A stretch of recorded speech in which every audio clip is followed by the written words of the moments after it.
केवल 5 टिप्स बताऊंगा और उसको फॉलो करके आपका जो यह सब्जेक्ट है मैथ, जो कि आपको उतना सारा डिफिकल्ट लगता है, आप बार बार इसके बारे में सोचते हैं कि इतना भारी इतना डिफिकल्ट सब्जेक्ट है, यह हमसे कैसे होगा, वह आपका जो बाकी सब्जेक्ट है उससे भी आपका जो यह सब्जेक्ट आसान हो जाएगा, आपको इजी लगने लगेगा और आपका जो मन है वह मैथ की ओर पढ़ाई में और ज्यादा जो है उत्सुक होने लगेगा, आपको जो है मैथ पढ़ने का मन करने लगेगा। और हम आपसे एक वादा करते हैं कि अगर आप इस वीडियो में अंत तक बने रहते हैं तो आपका जो यह सब्जेक्ट जो मैथ है, जो कि आपको इतना डिफिकल्ट लगता है, वह बाकी सारे सब्जेक्ट से इजी लगने लगेगा। बस आप लोग इस वीडियो में बने रहिए। अब हम लोग बातें कर लेते हैं स्टेप नंबर 1 के बारे में, जो कि है आपका विजुअल सपोर्ट। और यह जो है यह याद करने का, किसी भी चीजों को याद करने का सबसे बढ़िया तरीका है। मान के चलिए हम आपको बोले कि आपसे आपके अपने घर से आपका स्कूल, आपका कॉलेज, आपका किसी मित्र का घर, आप कभी उसको याद किए? तो आप वहां पे क्या बोलेंगे? आप बोलेंगे बिल्कुल भी नहीं, हमें तो जाते जाते याद हो गया।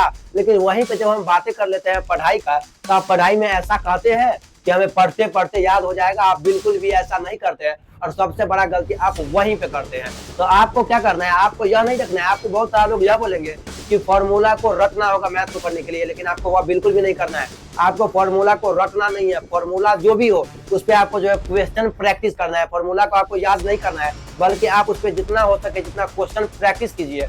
और यकीन मानिए, अगर आप क्वेश्चन प्रैक्टिस उस फॉर्मूला पे ज्यादा से ज्यादा करते हैं तो आपका जो है वह सब्जेक्ट जो है बढ़िया से समझ में आना लगेगा। और आपको क्या करना है, विजुअल सपोर्ट की मदद से जो है आपको वह क्वेश्चन ज्यादा दिनों तक याद रहेगा। तो आपको क्या करना है, फॉर्मूला को रटना नहीं है, और रटना नहीं है तो उसको याद कैसे करना है। तो आप कोई भी किताब लेंगे तो उसमें जो होता है वह सॉल्व्ड एग्जाम्पल होता है, सॉल्व्ड क्वेश्चन होता है। उसके मदद से जो है आप जो है फॉर्मूला का रिवीजन कर सकते हैं। और साथ ही साथ आप किसी एक फॉर्मूला पे कम से कम 2 क्वेश्चन अवश्य ही उस पर जो है बनाइए, उस पर ट्राई कीजिए। ऐसा करने से होगा यार, आपका जो वह फॉर्मूला है वह भी आप नहीं भूलेंगे, साथ ही साथ आपका जो है क्वेश्चन प्रैक्टिस भी हो जाएगा। तो आपको क्या करना है, स्टेप नंबर 1 के बारे में, आपको किसी भी फॉर्मूला को रटना नहीं है। विजुअल सपोर्ट के मदद से हम जो भी फॉर्मूला याद करने के लिए जाए, उस फॉर्मूला को याद नहीं करना है, बल्कि उस फॉर्मूला पे किसी न किसी क्वेश्चन का प्रैक्टिस करना है। इससे आपका 2 फायदा होगा, एक आपका फॉर्मूला भी याद नहीं करना पड़ा और आपको याद हो गया, और दूसरा आपका क्वेश्चन भी प्रैक्टिस हो गया। तो आपका स्टेप नंबर 1 को जो है आप यह फॉलो कर सकते हैं, जो कि है विजुअल सपोर्ट। आप लोग बातें कर लेते हैं स्टेप नंबर 2 क्या है, जिसको कि फॉलो करके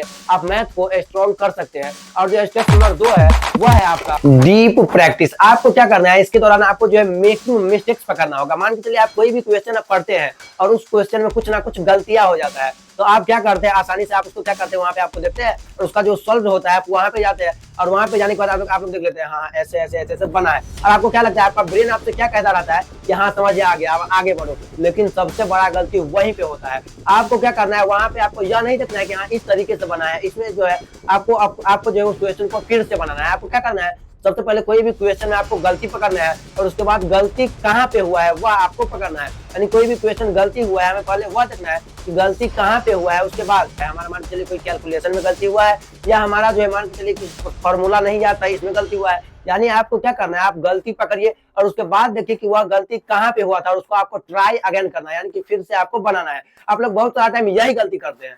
आप कोई क्वेश्चन गलती होता है तो आप क्या करते हैं, उसको जाते हैं और वहां पे जो है उसका सॉल्यूशन देते हैं, और आपका ब्रेन आपसे कहता रहता है, और आपका ब्रेन आपको यहाँ पे बेवकूफ बनाता रहता है, और आपका ब्रेन आपको कहता रहता है कि हाँ सब कुछ समझ में आ गया और आप नेक्स्ट क्वेश्चन की ओर बढ़ो, और यहीं पे सबसे बड़ा गलती हो जाता है। तो सेकंड नंबर स्टेप आपको क्या करना है, सबसे पहले आप अपना मिस्टेक्स पकड़िए कि मिस्टेक्स कहाँ है और मिस्टेक्स कहाँ पे किस लिए हुआ है, आपको यह पकड़ना है। और उसके बाद आपको ट्राइंग अगेन करना है, यानी फिर से बनाना है। और आप इस 3 स्टेप जो है, जो दूसरा नंबर जो डीप प्रैक्टिस था, तो उसके अंतर्गत आपको यह 3 चीज ही करना है। आपको अपना मिस्टेक्स पकड़ना है, मिस्टेक्स कहाँ पे हुआ था वह पकड़ना है, और उसके बाद उसको जो है फिर से ट्राई करना है, लास्ट तक जाना है, जब तक कि क्वेश्चन का आंसर ना आ जाए तब तक आपको बनाते रहना है। आपको यह ईगो पे बिल्कुल भी नहीं लेना है, यहाँ कैलकुलेशन ही तो है, हम कर लेंगे, और वहीं पे आप सबसे बड़ा गलती करते हैं। आपको सेकंड नंबर स्टेप में यही करना है, आप क्वेश्चन को लास्ट तक बनाइए। ऐसा करने से यह होगा, आप जो एग्जाम में जाएंगे तो वहाँ पे आपको अपने आप पे और ज्यादा कॉन्फिडेंस रहेगा, ठीक है ना। तो सेकंड नंबर स्टेप जो था वह है आपका डीप प्रैक्टिस।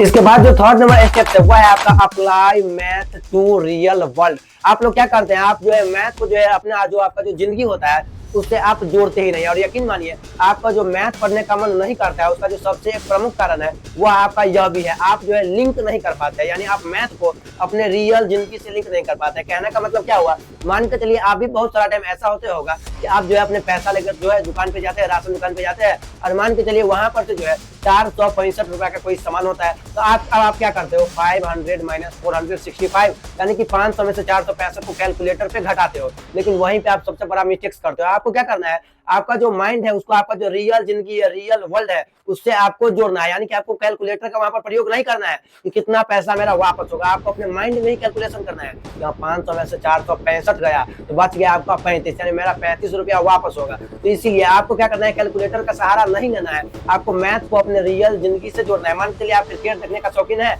और आप जाते हैं मान के लिए क्रिकेट खेलने के लिए, वहां पे कोई खिलाड़ी है जो कि मान के चलिए 72 रन मार दिया है, और अब आप यह सोच रहे हैं कि इसे शतक पुराने के लिए और कितना रन चाहिए। तो आप क्या करिए, वहां पे कैलकुलेटर का बिल्कुल उपयोग नहीं कीजिए कि 100 माइनस 72 यानी 72, ऐसा आपको नहीं करना है। आपको अपने माइंड में ही करना है कि 100 माइनस 72 यानी कि 28। तो ऐसा आपको करना है। इसलिए आपको क्या करना है, मैथ को अपने रियल जो जिंदगी है उससे आपको जोड़ना है। इसी के लिए आपको कैलकुलेशन का उपयोग नहीं करना है, माइंड का उपयोग करना है। मान के चलिए कि 50 ओवर का कोई जो है मैच है तो उसमें टोटल कितना बॉल फेंका जाएगा, तो आपको जो है अपने माइंड में ही मल्टीप्लाई करना है कि 50 गुना 6 यानी कि 300 टोटल बॉल होगा। तो इसीलिए आपको इसी का जो है प्रयोग करना है, मैथ को अपने आप को रियल जिंदगी से जोड़ना होगा। जब तक आप मैथ को अपने रियल जिंदगी से नहीं जोड़ोगे आपको पढ़ने में मन बिल्कुल भी नहीं लगेगा। तो सबसे पहले तो आप यह कीजिए कि मैथ को अपने रियल जिंदगी से जोड़िए।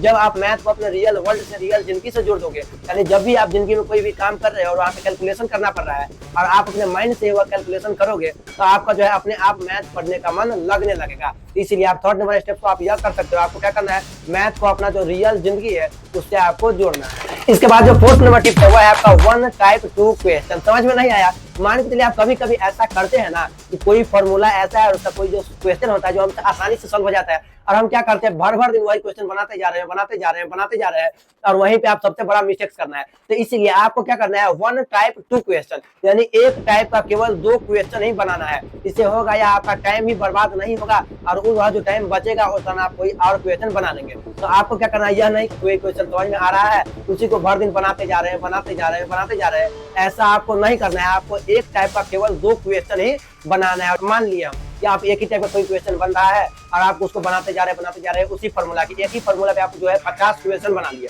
और मान के चलिए कि जब आपका एग्जाम हुआ और आपके एग्जाम में उस फॉर्मूला से क्वेश्चन नहीं आया तो अब आप क्या करेंगे, तो इसलिए आपको क्या करना है, आपको एक टाइप का केवल 2 क्वेश्चन ही बनाना है। आपको एक टाइप का 2 क्वेश्चन से ज्यादा नहीं बनाना है, इससे आपका टाइम बर्बाद होता है और यह कन्फर्म भी तो नहीं है कि आपके एग्जाम में सिर्फ वही जो फॉर्मूला है उसी पर से सवाल आएगा। तो इसीलिए एक फॉर्मूला पर जो है केवल 2 सवाल को ही सॉल्व करना है। इसके बाद हम लोग बातें कर लेते हैं 5 नंबर टिप्स के बारे में, जो कि है आपका हाउ टू अटेम्प्ट मैथ। यानी मान के चलिए हम कहीं पे बोर्ड के एग्जाम देने गए तो वहां पे जो है मैथ का पेपर कैसे अटेम्प्ट करेंगे। तो आपको क्या करना है, कभी कभी हम बहुत सारे स्टूडेंट्स गलती क्या करते हैं, वो अपने एग्जाम्स में जाते हैं, मान के चलिए कि आपका 10 जो सब्जेक्टिव है, तो आप क्या करते हैं 10 सब्जेक्टिव को पढ़ते हैं और यहीं पे आप गलती कर देते हैं। आपको बहुत सारे लोग बोलेंगे कि आपको 10 में 10 क्वेश्चन पढ़ना है, लेकिन आपको ऐसा नहीं करना है। आपको ऐसा करने से होता यह है कि मान के चलिए यह जो 10 है इसमें से 9 क्वेश्चन हमारा बन रहा है, एक क्वेश्चन नहीं बन रहा है, तो आप बोलेंगे भैया यहाँ पे मिस्टेक्स क्या हो रहा है। तो यहाँ पे मिस्टेक्स यह हो रहा है कि वह जो एक क्वेश्चन नहीं हो रहा है ना, और आप जो 9 क्वेश्चन बना रहे हैं, तो वह 9 क्वेश्चन के दौरान बनाते के दौरान आपका जो ब्रेन है वो आपसे बार बार यही कहता रहेगा कि वह 6 नंबर क्वेश्चन कैसे बनेगा, वह जो एक क्वेश्चन है वह कैसे बनेगा। और इससे जो है आपका ब्रेन पे प्रेशर बनता है और आप जो क्वेश्चन आपको आ रहा होता है वह भी आप वहां पे गलती कर देते हो, सिली मिस्टेक्स कर देते हो, आपका जो है वह भी क्वेश्चन जो है गलत हो जाता है। तो इससे आपको क्या सीख मिला कि आप जो भी क्वेश्चन बना है आपको एक लाइन से बनाते जाना है। आपको पहले जो है पूरा क्वेश्चन नहीं पढ़ना है कि आप किस तरीके से बनेगा। आपको क्या करना है, आपको करना यह है कि 10 में से अगर आपका पहला क्वेश्चन बन रहा है तब आप पहला क्वेश्चन बनिए, उसके बाद दूसरा नंबर पे जाइए, ठीक है ना। तो आप 5th नंबर जो टिप्स है आप यह फॉलो कर सकते हैं और यकीन मानिए अगर आप इसको फॉलो कर लेते हैं तो आप जो है अपने मैथ्स को आसानी से स्ट्रॉन्ग कर लेंगे। और अगर आपको यह वीडियो अच्छा लगा तो आपको कुछ नहीं करना है, आपको अपने किसी खास दोस्तों में इस वीडियो को शेयर करना है ताकि वह भी इसका फायदा उठा सके। और वीडियो अच्छा लगा तो वीडियो को लाइक करके चैनल को सब्सक्राइब भी कर लेना है।